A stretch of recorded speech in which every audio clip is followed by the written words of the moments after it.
हमारा पड़ोसी देश खासकर पाकिस्तान, जिसको लेकर पूरी दुनिया में हमने डेलीगेशन भेजा। पाकिस्तान के भारत कहाँ है? इस बदलती दुनिया में भारत की क्या जगह है? जिस पाकिस्तान को भारत सालों तक आतंकवाद का समर्थक बताता रहा, वही आज खुद को शांति और स्थिरता का साझेदार दिखाने में सफल हो रहा है पूरी दुनिया में। मुझे लगता है कि पाकिस्तान के लिए शायद उसके इतिहास का सबसे बड़ा डिप्लोमेटिक मोमेंट हो। ये कारनामा करने वाले कौन रहे? तो पाकिस्तानी रहे। इतनी बड़ी जंग हमारे दौर की, हमारे इतिहास की, हमारे जीवन काल, अगर इसमें मध्यस्थता करके, मीडिएशन करके इसको करवा पाया है, तो शायद ये उसके लिए एक बहुत बड़ी जीत के तौर पर पाकिस्तान के द्वारा बकायदा इस बात का अनाउंसमेंट किया गया, ट्रंप द्वारा इसको एक्नॉलेज किया गया। पाकिस्तान बकायदा इस बात पर वेलकम करते हुए दिखाई दिया कि साहब धन्यवाद, आपने हमें एक्नॉलेज किया, हमारे प्रयासों को आपने पहचान दी और वो पहचान पूरी तरह से सिद्ध हो गई है। दुनिया भी इस बात को मान रही है। अलग अलग जो वेस्टर्न कमेंटेटर्स हैं वो इस बात को कह रहे हैं। इस बात को मानना पड़ेगा कि प्रयास को चाइना ने कितना रिकॉग्नाइज किया या दुनिया ने कितना रिकॉग्नाइज किया। तो कीर स्टारमर की प्रतिक्रिया देख सकते हैं, चाइना डेली की प्रतिक्रिया देख सकते हैं। चाइना ने क्या कहा? चाइना ने कहा कि चाइना वेलकम करता है इस पूरे एग्रीमेंट का, ऐसे ही ब्रिटेन वेलकम करता है इस एग्रीमेंट का, ऐसे ही जर्मनी वेलकम करता है, यूरोपियन यूनियन वेलकम करता है। यानी दुनिया भर से वेलकम हो गया कि साहब बहुत बढ़िया काम करा दिया। एक पेट्रियोटिक इंसान आज यही पूछेगा कि सबसे बड़ी खबर इस वक्त हमारे सामने है वो ये है कि पाकिस्तान के जरिए जो डील ब्रोकर की गई थी इस्लामाबाद टॉक्स के जरिए, वो लगता है फिलहाल उसको फाइनल हरी झंडी मिल गई है। ईरान और अमेरिका, व्हाइट हाउस और साथ साथ ईरान का जो सिक्योरिटी काउंसिल है, उन दोनों ने इस बात को कंफर्म कर दिया है। पहले पाकिस्तान के प्रधानमंत्री ने 24 घंटे पहले ट्वीट किया, उसके बाद उन्होंने कंफर्म कर दिया कि अब ये सिक्योरिटी, ये जो पीस डील है दोनों देशों के बीच हो चुकी है। अगर ऐसा वाकई होता है और उस पर इंप्लीमेंटेशन होता है, तो मुझे लगता है कि पाकिस्तान के लिए शायद उसके इतिहास का सबसे बड़ा डिप्लोमेटिक मोमेंट हो, यानी सबसे बड़ी राजनयिक जीत के तौर पर पाकिस्तान इसको दिखाने की कोशिश कर रहा है और दुनिया भी जाहिर है इस बात को मानेगी, क्योंकि इतनी बड़ी जंग हमारे दौर की, हमारे इतिहास की, हमारे जीवन काल की, अगर पाकिस्तान उसको, जो इस खित्ते में भी नहीं है, उसके बावजूद भी अगर इसमें मध्यस्थता करके, मीडिएशन करके इसको करवा पाया है, तो शायद ये उसके लिए एक बहुत बड़ी जीत के तौर पर पाकिस्तान इसको दिखाने की कोशिश करेगा। दुनिया भी इस बात को मान रही है। अलग अलग जो वेस्टर्न कमेंटेटर्स हैं वो इस बात को कह रहे हैं। लेकिन सबसे पहले मैं आ जाती हूँ, जो सिक्योरिटी काउंसिल का जो ऐलान है वो ये कह रहे हैं कि इस्लामिक रिपब्लिक ऑफ ईरान ने अपने शहीद नेता के नेतृत्व में अमेरिकी और जायोनिस्ट जो दुश्मन है, यानी कि जो इजराइल और अमेरिका, जिसको एक्सेस ऑफ ईवल हमेशा कहता रहा है ईरान, उस पर अपनी जीत पूरी कर ली है। जी हाँ, जीत कह रहा है, यानी एक तरह से एक आइडियोलॉजिकल वॉर, सिर्फ एक सैनिक युद्ध नहीं बल्कि एक आइडियोलॉजी का, विचारधारा के युद्ध के तौर पर ईरान देख रहा है। और क्या वाकई आप ईरान को ये लम्हा नहीं देंगे? क्या वाकई ये लम्हा ईरान के नाम नहीं होगा?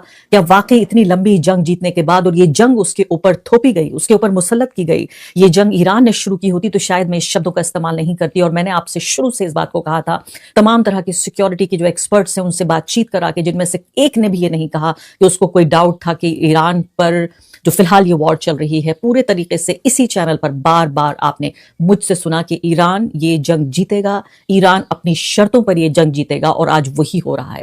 न सिर्फ कि ईरान ने ये जंग जीत ली है, बल्कि ईरान ने अपनी शर्तों पर ये जंग जीत ली है। हॉर्मुज खुलवाने में कामयाब रहे हैं। डोनाल्ड ट्रंप ये दावा कर रहे हैं, व्हाइट हाउस का ये सामने आप देखिए ट्वीट है कि हॉर्मुज खुल जाएगा। आइए तमाम जहाजों का सिलसिला शुरू करते हैं, चलिए तेल को बह जाने दीजिए, पूरी दुनिया में खुशहाली आ गई है। अरे हुजूर, ये तो पहले से खुला हुआ था हॉर्मुज, आपने जंग करके फिर ये हॉर्मुज बंद करने पे मजबूर किया। अब ईरान अपनी शर्तों पर, पहले जो ईरान का पैसा दबा हुआ था, फ्रीज था पैसा, उसको अब अमेरिका वापस करेगा, उसके बाद हॉर्मुज खुलेगा। और आपने खुद ने जो नेवल, एक पानी के का पूरा ब्लॉकेड जो किया हुआ था, वो ब्लॉकेड अमेरिका हटाएगा। तो ये बताइए कि आखिर जीत किसकी हुई? किसको बेवकूफ बनाने की पूरे तरीके से यहाँ पर कोशिश हो रही है? यहाँ देखिए कि इजराइल में जो अमेरिका के राजदूत रह चुके हैं, सीधे तौर पर ये कह रहे हैं कि ये जंग पूरे तरीके से अमेरिका के लिए एक बहुत बड़ी भूल, एक बड़ी मिस्टेक है। अमेरिका को पूरे तरीके से सोचना पड़ेगा कि कैसे न सिर्फ कि इतनी बड़ी ताकत को ईरान हराने में कामयाब हुआ, बल्कि इस पूरे खित्ते में एक नए विजेता के तौर पर, एक नए विनर के तौर पर उभर रहा है,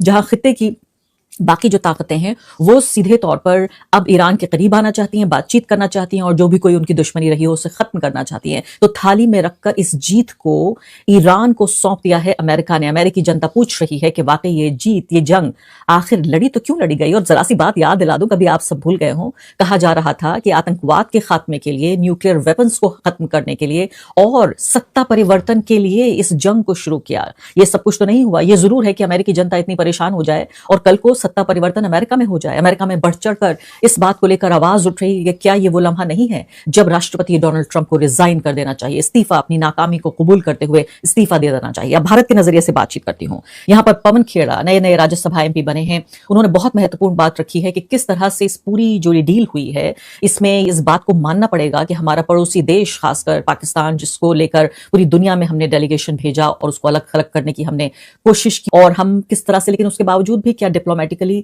हम इसको करने में नाकाम रहे हैं। अब ये देखिए, वो ये कह रहे हैं कि ईरान अमेरिका के बीच शांति समझौता हो गया है, वेस्ट एशिया में युद्ध और तनाव कम होने की उम्मीद है। इस समझौते को कराने में पाकिस्तान, सऊदी अरबिया, कतर और टर्की ने अहम भूमिका निभाई, लेकिन इंडिया कहीं नजर नहीं आया। हर देशभक्त, हर एक पेट्रियोटिक इंसान आज यही पूछेगा, भारत कहां है? इस बदलती दुनिया में भारत की क्या जगह है? ईरान से पुराने रिश्ते, ट्रंप से मोदी की दोस्ती के बावजूद भारत शांति प्रक्रिया में कोई योगदान नहीं दे पाया। माय फ्रेंड डोनाल्ड ट्रंप, अब की बार ट्रंप सरकार, जिस पाकिस्तान को भारत सालों तक आतंकवाद का समर्थक बताता रहा, वही आज खुद को शांति और स्थिरता का साझेदार दिखाने में सफल हो रहा है पूरी दुनिया में। ये पवन खेड़ा कह रहे हैं। ये भारत का युद्ध नहीं था, फिर भी कूटनीतिक और वैश्विक छवि के मोर्चे पर भारत कमजोर और किनारे खड़ा दिखाई दिया। मोदी है तो मुमकिन है। मुझे लगता है आज हर एक राष्ट्रभक्त व्यक्ति को ये बात जरूर पूछनी चाहिए अपनी सरकार से कि आखिर इस बदलती दुनिया में हम कहां हैं, और वो देश जिसको हम आतंकवाद का प्रायोजक कहते थे, वो कैसे शांति करने मसीहा के तौर पर चर्चा दुनिया को जिसकी इंतजार था वो घड़ी आ गई है, लेकिन कितनी देर के लिए आई है, बस यही कहने की बात है। बात है कि आज पीस डील होने की सुर्खी सब तरफ तैर रही है। अमेरिका और ईरान तैयार हो गए हैं, 14 सूत्रीय मांगे मान ली गई हैं। स्विट्जरलैंड की जिनेवा में इस शुक्रवार को दोनों के बीच में हस्ताक्षर भी होंगे। यानी ईरान और अमेरिका टेक्निकली देखा जाए तो 47 साल बाद आमने सामने 1979 के बाद बैठेंगे और एक दूसरे के साथ बातचीत करेंगे, यानी कि पीस डील पर साइन हो जाएंगे। ट्रंप ने बाकायदा जहाजों को आदेश दे दिया है कि चालू हो जाओ, स्ट्रेट ऑफ हॉर्मुज से निकलना शुरू करो, बढ़िया तेल निकालो और ले जाओ। ये सारी सुर्खियां आज बहुत जबरदस्त बनी हुई हैं, और ये सुर्खियों की वैल्यू इसलिए है क्योंकि भारत समेत दुनिया के तमाम देशों ने इस पर बधाई दे दी है। फ्रांस की, ब्रिटेन की, यूरोपियन यूनियन की, इंडिया की, तमाम देशों की तरफ से बधाई, गल्फ देशों की बधाई ट्रंप को दे दी गई है। और इस पूरी बातों में सबसे इंपॉर्टेंट यही कि क्या ईरान भी तैयार हो गया है? तो ईरान के ऑफिशियल्स की तरफ से तो कोई बयान नहीं है, लेकिन जिस तरह के हाव भाव ईरान के अधिकारी इधर उधर दे रहे हैं, उससे लग ही रहा है कि ईरान भी तैयार हो गया है। लेकिन इसके अंदर जो सबसे बड़ी, जो पहले भी कई बार ये पीस डील चली और फेल हो गई, उसमें सबसे बड़ी कड़ी थे नेतन्याहू। अब सबसे बड़ा कंफर्मेशन इस बात पर माना जा रहा है कि नेतन्याहू को उन्हीं के देश में, उन्हीं के जो साथी गठबंधन के नेता हैं और विपक्ष के जो नेता हैं, उन्होंने ट्रोल करना शुरू कर दिया है। यानी इस पीस डील के अंदर जो सबसे इंपॉर्टेंट बात है कि क्या यह पीस डील हुई या नहीं, इसका कंफर्मेटिव टेस्ट इजराइल की प्रतिक्रिया मानी जा रही है। इजराइल की प्रतिक्रिया क्यों?